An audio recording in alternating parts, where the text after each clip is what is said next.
En el eje político, Foro Asturias Ciudadanos ha confirmado hoy que recurrirá la proclamación de candidatos diputados electos ante el Tribunal Superior de Justicia de Asturias. En el eje económico, hoy de nuevo es noticia un comunicado, una nota de prensa sin comparecencia ni preguntas, aunque hoy la remitía la Consejería de Hacienda del Principado de Asturias para subrayar que la subida de la prima de riesgo española va a aumentar también el interés que pagará el Principado de Asturias por los créditos adquiridos. Son las coordenadas básicas de un día en el que también queremos hablar del futuro de Asturias. Así que analizamos la actualidad y proyectamos la mirada un poquito más allá en el horizonte con nuestros invitados de esta noche.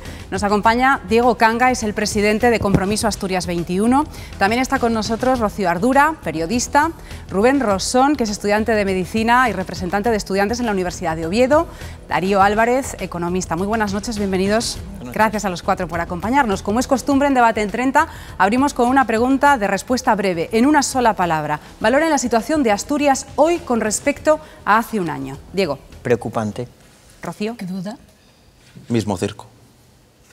Como si fuese un gráfico hacia abajo.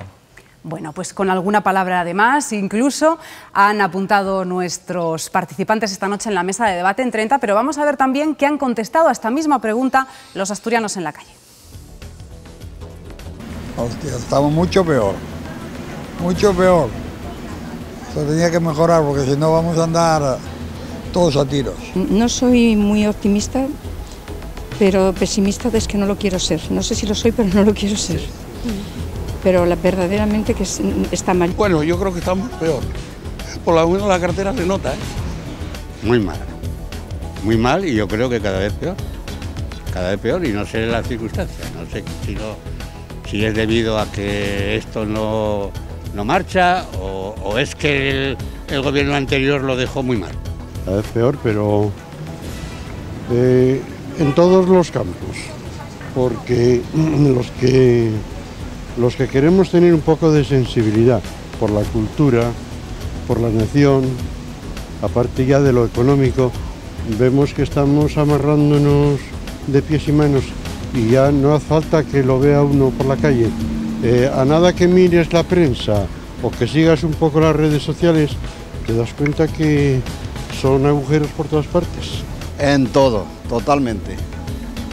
No vamos nada bien. Dígatelo yo porque llevo 11 años aquí en España, 12 años, estoy en extranjero y vamos a peor. Vamos como en los años 60 cuando yo emigré. Claro, la gente siempre se queja, pero el ambiente se ve que es bueno. Nunca tanto coche hubo. Yo veo que la gente vive, no ve qué ambiente hay. Los restaurantes están llenos de gente. En fin. Mucho peor. La calidad del trabajador ha empeorado muchísimo en el trabajo. Ahora mismo no tenemos derechos a nada. Subieron todos los impuestos, todos los precios, los sueldos cada vez nos dan para menos. Realmente llevamos con el sueldo congelado más de 5 años. Y es que el problema es que no se ve tampoco que vaya a salirse en breve de todo esto. Bueno, pues esas eran las opiniones a cámara de los asturianos. ¿Qué os parece lo que acabáis de ver, Diego? Pues la mayoría de las intervenciones han sido pesimistas y negativas. Yo lo entiendo, yo creo que efectivamente es urgente que se pongan de acuerdo los partidos políticos y que se forme ya un gobierno en Asturias, cuanto antes, que prime el interés general respecto a los intereses particulares e individuales y que se pongan de acuerdo ya y que acabe la situación de desgobierno y que haya un gobierno, sea del color que sea, que se pongan de acuerdo. ¿Qué os parece a vosotros? Venga, más opiniones. Pues mucho más cruda la situación que incluso que en los 2 últimos años anteriores, 2 años donde las empresas asturianas, muchas de ellas habían ido ya perdiendo posiciones. Este año, a partir de una administración paralizada en una economía como la nuestra, prácticamente intervenida, claro, la parálisis es total y se ve, yo creo, absolutamente ya en todas las esferas. Ya vamos caminando muchos años por el mismo camino y estos nuevos recortes simplemente hacen que ahondar y acelerar el autobús al que nos acercamos, que es el abismo. La gente, y el resultado de la gente, está siendo claro y hay que contestar esto. A mí me parece lógico las respuestas, incluso la respuesta, digamos, más positiva, que el que dice que todavía los bares siguen llenos. Y bueno, menos mal, ¿no? Que al menos hay algún sector que todavía se mueve. Bien, así todo, yo creo que vamos a pasar duro, pero como siempre, nunca llovió que no haya parado, ¿no? Os pido que entremos ya en debate y os lanzo la pregunta: ¿cómo influye en esta situación y en esta percepción que acabamos de ver de los asturianos el hecho de que se apure el plazo hasta el límite, por ejemplo, para constituir la Junta General del Principado? Rocío. A mi juicio solo contribuye a prolongar esta situación cuando creo, vamos, está clarísimo que los asturianos necesitan un gobierno ya y sobre todo necesitan unos presupuestos y un esquema de juego, o sea, un mínimo, ¿no? Darío. Yo sinceramente creo que esto empezará a funcionar cuando se vaya a cascos, punto. No sé si estáis todos de acuerdo, en la mesa, hay opiniones diferentes. Para mí, bajo mi opinión, este proceso electoral marca un antes y un después, porque sumando el 45% de abstención, el 0,25% de voto nulo, el 1,43% de voto blanco y los 4.000 votos de escaños en blanco, se marcan a 4.200 personas, 420.000 personas, que eligieron una forma alternativa de representación. La gente está harta de la representación que estamos llevando durante más de 30 años en este país. Tiene que cambiar. Adelante. Yo soy extremadamente neutral sobre quién tiene que gobernar. Simplemente digo que me parece que los ciudadanos reclaman ya que haya un gobierno cuanto antes y hay varias fórmulas y que se pongan de acuerdo. Hombre, Cascos está en su derecho de seguir intentando bueno, pues, fiscalizar esos votos, pero bueno, sería sorprendente que judicializando cambiaran las cosas, ¿no? Sobre esa posible judicialización de esos 322 votos, en el sentido de si el recurso ante el Tribunal Superior de Justicia de Asturias puede o no retrasar la constitución de la Junta General del Principado, se pronunciaba hoy el presidente del Tribunal Superior de Justicia de Asturias, Ignacio Vidau. Estas eran sus palabras. Bueno, pueden pedir, como cualquier procedimiento, medidas cautelares, pero bueno, es de suponer que no se admita porque un procedimiento que se resuelve en 10 días no tiene ningún sentido. Las medidas cautelares, ¿no? El periculum in mora que dice la doctrina, no.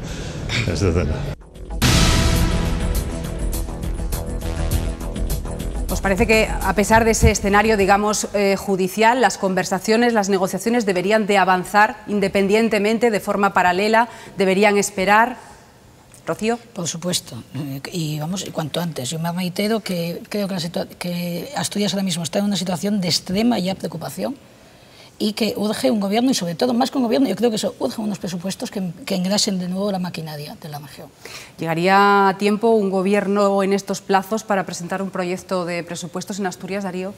Sí, por supuesto. ¿Sí? ¿En estos plazos? Sí. ¿Aún se está a tiempo? Sí, sí, yo creo que, es decir, de momento está la prórroga presupuestaria, pero yo creo que sí está perfectamente en tiempo y forma para hacer unos presupuestos que por lo menos eviten el desastre a lo largo de este año. Esta tarde conocíamos, como apuntábamos en una nota de prensa, que la subida de la prima de riesgo española, según la Consejería de Hacienda del Principado de Asturias, va a incrementar hasta 3 millones de euros anuales los intereses que paga nuestra comunidad autónoma por los créditos adquiridos de otras anualidades. Una situación que apunta el Gobierno asturiano en ese escrito que se habría evitado con la solicitud de financiación extraordinaria que se presentó a la Junta cuando ya estaba disuelta el 14 de febrero. ¿Qué os parece, Darío, como economista? Vamos a ver, yo entiendo, vamos, tampoco es que lo haya seguido muy de cerca, pero yo entiendo que en aquel momento legalmente no se podía hacer y por tanto se esperó, digamos, a que realmente las elecciones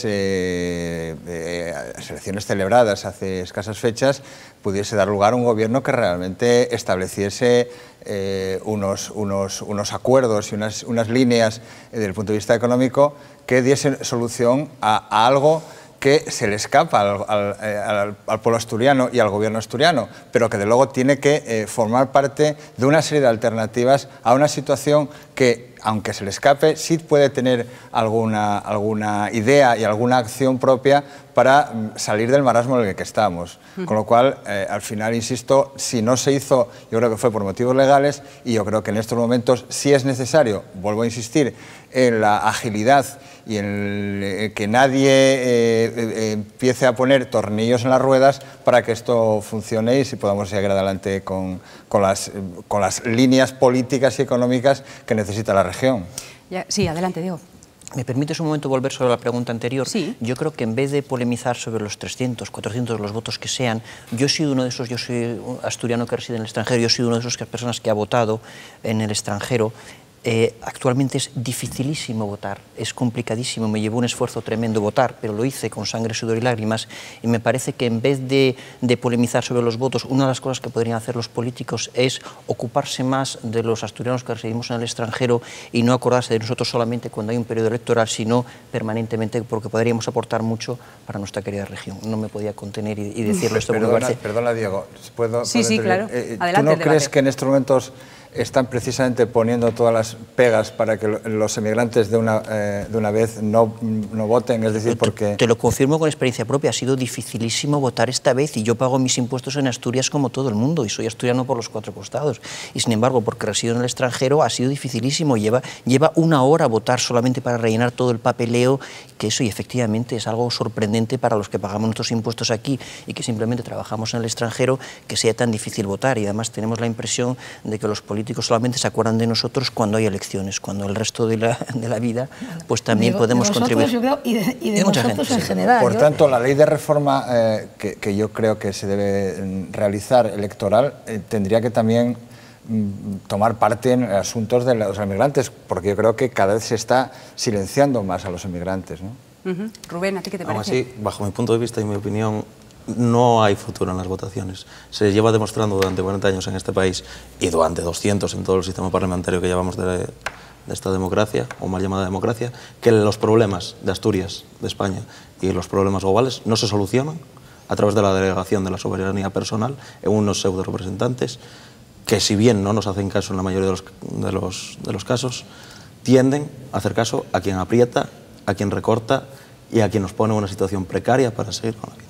Rocío decía que no, con la cabeza, es que adelante. ¿Cuál sería la solución? Creo que no la solución para mí pasaría por una nueva consenso de todas las personas que participamos en esta sociedad para crear de verdad otras reglas que sean beneficiosas para nosotros, no para esta élite que domina ahora mismo la sociedad. Inventar un modelo nuevo a mí me parece, vamos, ya tremendamente difícil, ya tenemos bastante con lo que tenemos. Yo creo que lo que hay que hacer es exigir a nuestros políticos en España, en Asturias, igual que en el resto del mundo, que cumplan con sus compromisos y que precisamente que gobiernen. Lo que no puede ser es que todos los políticos cobren todos los meses, porque es cierto que cobran, se pongan de acuerdo o no se pongan, pierdan el dinero o no lo pierdan, o sea, pacten presupuestos o no, y los demás, ¿qué hacemos? Eso es lo que yo sinceramente creo que hay que hacer y lo que la sociedad tiene que hacer, exigir a sus políticos que Pero tu propuesta es más la de perfeccionar el sistema que no la de cambiarlo. Por supuesto. Darío. Nos ha costado mucho yo también, porque yo creo sistema. que en la perfección del sistema, sobre todo en la ley electoral, bueno, hay un margen de maniobra enorme, es decir, desde lo de siempre, es decir, por ejemplo, en Asturias, lo de 3 circunscripciones me parece una aberración total y absoluta. Es decir, tenía que haber una circunscripción como prácticamente en todas las comunidades autónomas. Luego, el voto ponderado, es decir, la ley DON, es decir, yo creo que eso es prácticamente modificable y hay muchos modelos distintos, más representativos en Europa que sí podríamos atraer para España y modificar en España. Yo creo que es esencial, es decir, la ley de la reforma electoral yo creo que es un trámite de los primeros que hay que hacer tanto en el gobierno regional como en el central. Volviendo a lo... Sí, adelante, Rubén. Sin lugar a dudas, hay que solventar las aberrantes deficiencias de este sistema.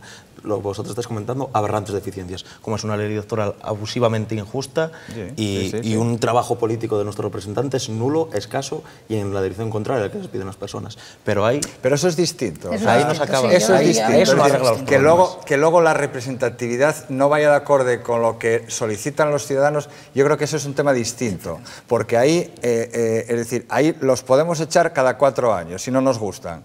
Porque si los volvemos a elegir, no es problema del sistema de representación, es problema de tozudez o de, pues no lo sé, o de falta de cultura democrática y electoral.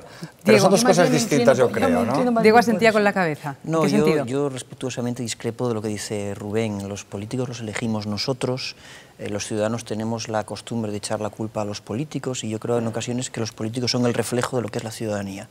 Y cuando no nos gustan los políticos tenemos simplemente que votar a otros políticos y cambiarlos porque tenemos esa oportunidad cada 4 años y los políticos han sido elegidos por el pueblo, nos guste o no, ¿no? Entonces soy un poco más respetuoso con ellos, aunque tengo también mis decepciones que comparto, ¿no? Pero en cuanto al sistema de fondo, la calidad democrática depende muchísimo también de la calidad de la sociedad civil, ¿eh? Ahí te compro el argumento y efectivamente quizás los políticos sean un espejo de la sociedad, pero por eso mismo, porque vivimos en una sociedad completamente controlada, tenemos los políticos que tenemos. No podemos confiar nuestra soberanía personal a ellos. En cualquier caso, dejando este debate que sería muy denso y muy intenso para otras convocatorias, sí quiero retomar el aspecto económico que os planteaba en cuanto a lo que subirán los intereses de la deuda de Asturias con respecto a lo que siga subiendo la prima de riesgo. Ese escenario económico en el que estamos, que es el de una prórroga presupuestaria, que es el de recortes, el de ajustarse a las cifras del déficit y a eso que se llama, entre comillas, los mercados y a lo que no le conocemos muy bien la cara, aunque leemos noticias suyas todos los días. ¿Cómo vislumbráis ese escenario económico de Asturias? Diego. Hombre, yo soy optimista respecto a la prima de riesgo. Aunque estamos ahora mismo pasando un momento difícil, yo estoy convencido de que las medidas que se han tomado darán su resultado tarde o temprano. Y es cierto que la situación actual del Principado de Asturias, en concreto, que era a lo que se refería la pregunta, de no tener presupuestos en el programa, no ayuda. Por eso vuelvo al punto de partida, que por favor se pongan de acuerdo cuanto antes los partidos políticos y que haya un gobierno y que haya un presupuesto. Respecto al problema de prima de riesgo, que es un problema general, no solamente de Asturias, un problema del conjunto de España y de Europa, yo insisto, soy optimista, hay que tener un poquito de paciencia y las cosas se arreglarán. Rubén. Para mí es otra vuelta de tuerca más, la prima de riesgo, al sistema neoliberal que vivimos, ¿no? No vamos a arreglar nada si seguimos por este camino. Si seguimos aguantando los recortes, si seguimos recortando, si seguimos bajando salarios, si seguimos precarizando la vida. Tenemos que salirnos de esta vorágine que solo nos conducirá a un abismo del que es imposible salir. ¿Y el futuro de Asturias? ¿Por dónde va el futuro de Asturias en esta situación, Darío? Yo también quería señalar, no sé, quizás a lo mejor sea demasiado largo, pero quería señalar que yo creo que el tema de la prima de riesgo, el tema del control del déficit, el tema de recortes, a mí me parece un asunto disparate. Es decir, a mí me parece que son políticas erróneas que sigue la Unión Europea, curiosamente en contra de de otras líneas distintas, dispares, que, ¿quién lo iba a decir?, siguen en países como en Estados Unidos. Es decir, es curioso que ahí no se preocupen para nada del déficit y sí aquí.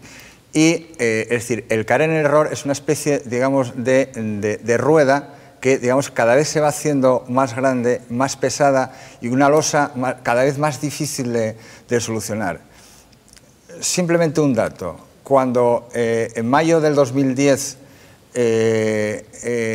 Zapatero cae de la burra y dice que hay que atender a lo que dicen la Unión Europea y empieza la política de recortes con la reducción de los salarios de los funcionarios, etcétera, etcétera, la prima de riesgo estaba en 180. Hoy, después de multitud de reformas a veces denigrantes como la reforma laboral, resulta que estamos en 430. Es decir, el mercado no hay quien lo controle porque esto es incontrolable, porque realmente lo que están tendiendo es a un sistema absolutamente distinto, dispar de lo que algunos defendemos y que va a costar mucho combatir, pero que se van a dar cuenta que esto no es la fórmula adecuada para...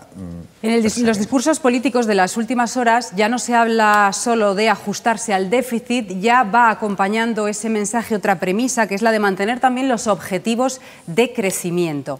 ¿Dónde veis margen para posibles crecimientos? En definitiva, para actividad económica, para saber dónde nos vamos a ganar la vida y de qué manera. Diego, en Asturias.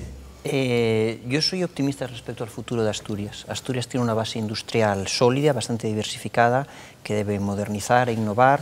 Hay regiones que lo están pasando peor que Asturias porque no tienen la base industrial que nosotros tenemos. Veo también bastante futuro al sector turístico en Asturias. A mí me duele porque creo que Asturias es una tierra preciosa con un montón de calidades y sin embargo tenemos pocos turistas extranjeros. Deberíamos ser capaces de atraer más turismo extranjero. Y es cierto, la política de austeridad debe ir acompañada de una política de crecimiento y una forma, por ejemplo, de liberar crecimiento es que Asturias fuera una región mucho más atractiva para los emprendedores de lo que actualmente es. Si uno pregunta a los emprendedores qué opinan de Asturias, les dirá que hay una burocracia excesiva y que una forma sencilla de generar crecimiento económico es simplemente quitando trabas al emprendedor para crear riqueza. ¿Qué os parece?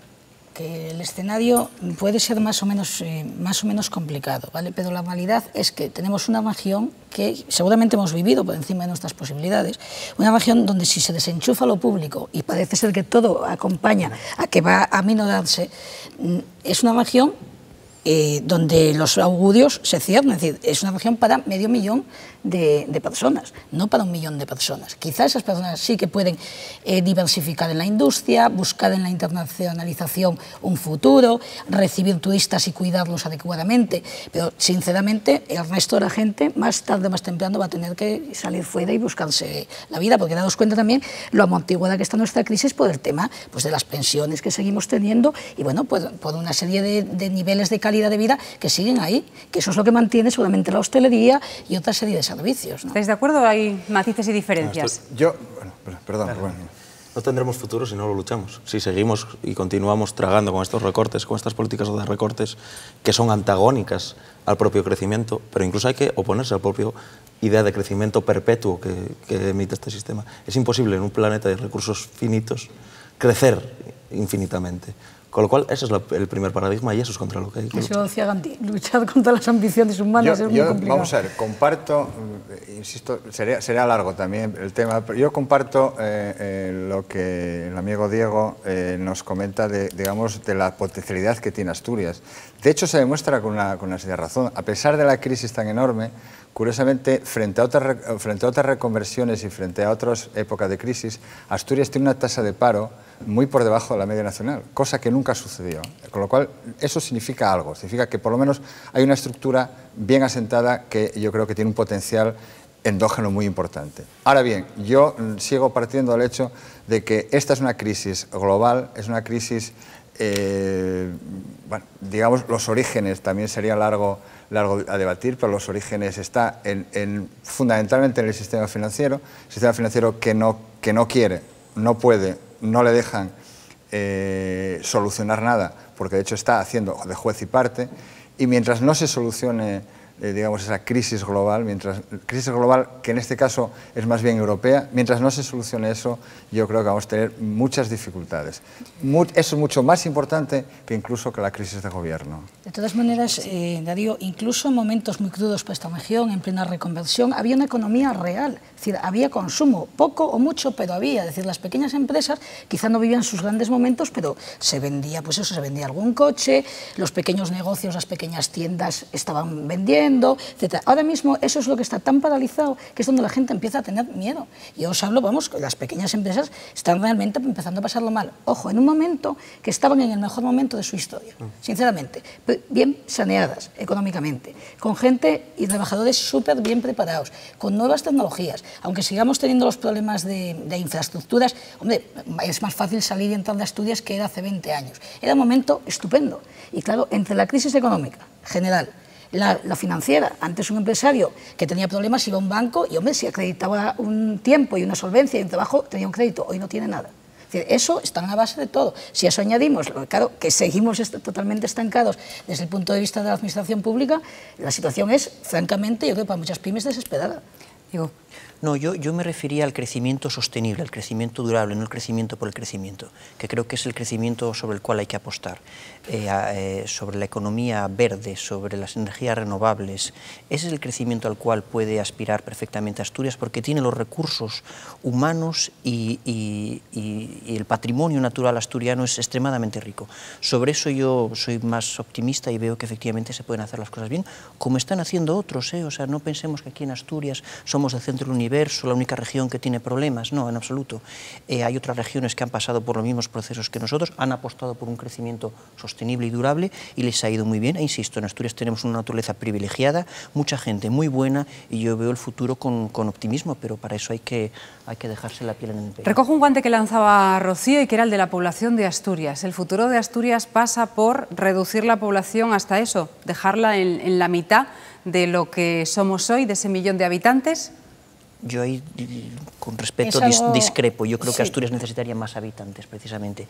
Y uno de los problemas, yo me he pasado ahora 3 días viendo a los alcaldes de diferentes regiones, de diferentes circunscripciones asturianas. Uno de los problemas donde hay unanimidad, los alcaldes te dicen que tenemos que hacer las cosas mejor, es el problema del que no podemos fijar población y la gente se está yendo. Al contrario, sería deseable que en vez de ser 1.100.000 hubiera más gente en Asturias, para tener más masa crítica. Las teorías neomalthusianas y malthusianas de que es imposible sostener este mundo con el crecimiento poblacional, yo creo que ya están superadas.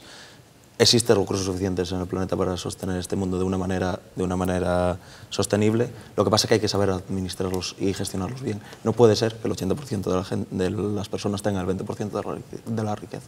Es imposible. No, y ahí sí creo que ahí funciona el mercado. Es decir, la población se va adaptando a la situación económica. Es decir, yo creo que además se demostró claramente desde ya los años 80 en las primeras reconversiones. Si puedo apuntar una cosa, digamos, de lo que apuntaba Rocío, es decir, digamos, en ese futuro esperanzador o no esperanzador, yo quiero ser esperanzador, a veces me cuesta, pero quiero ser esperanzador. Yo también, sigo viviendo aquí.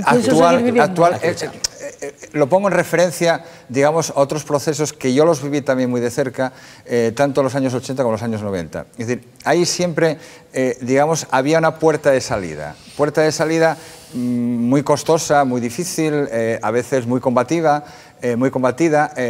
como puede ser en la primera reconversión con el tema de las ayudas, cuando se crearon todas aquellas zonas de promoción, etcétera, todo el proceso de reindustrialización, y la segunda parte, digamos, que fue cuando la crisis de la minería, fondos estructurales y fondos mineros. Es decir, muy criticados, que lo que es subvención y demás, pero realmente es la que pudo lograr mantener el nivel de renta y mantener en unos niveles buenos Asturias.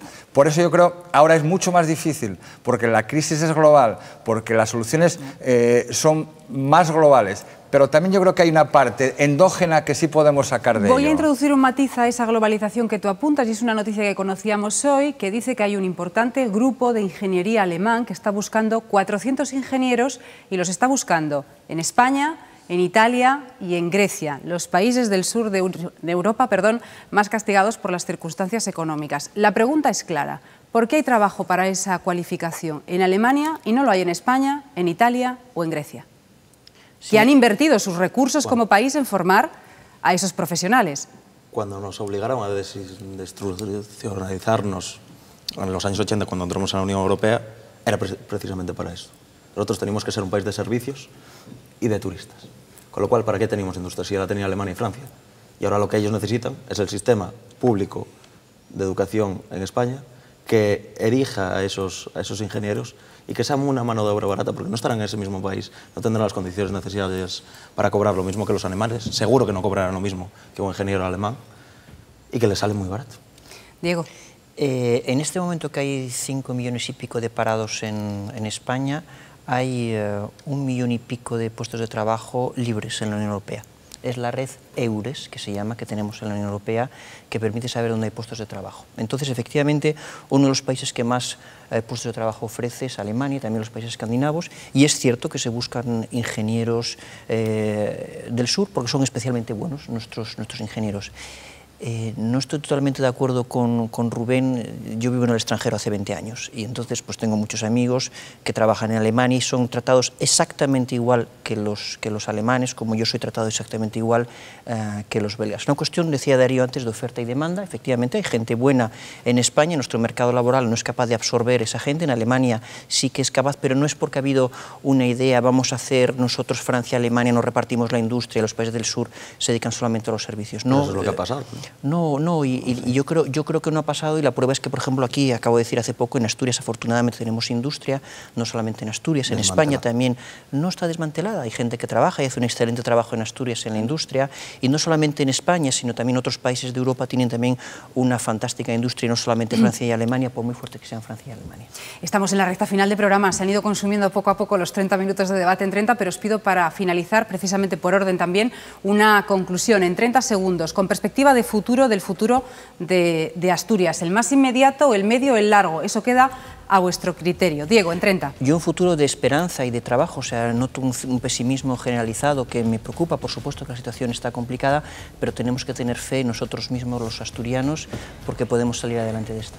Rocío. Pasa por superar ahora mismo este momento de crisis y apostar por la internacionalización y apostar por que los jóvenes, pues eso, también vayan y vengan y se muevan. Rubén. El futuro tenemos que lucharlo, no está nada claro, no lo tenemos ganado y como nuestros padres lo lucharon o nuestros abuelos lo lucharon, tenemos que lucharlo. Estamos viendo llegar el suelo de nuestra caída desde el 7º piso y hay que luchar para que no lleguemos a eso. Darío. Estamos en Europa y yo creo que hay una serie de ventajas que podemos aprovechar, aprovechémoslas. Pues así de concisa también esa última conclusión en 30. Diego, Rocío, Rubén, Darío, muchísimas gracias por acompañarnos. También a todos ustedes por seguirnos una noche más en Debate en 30. Recuerden que renovamos la cita mañana jueves, como siempre, a las 9:30, después de la segunda edición de TPA Noticias. Hasta mañana.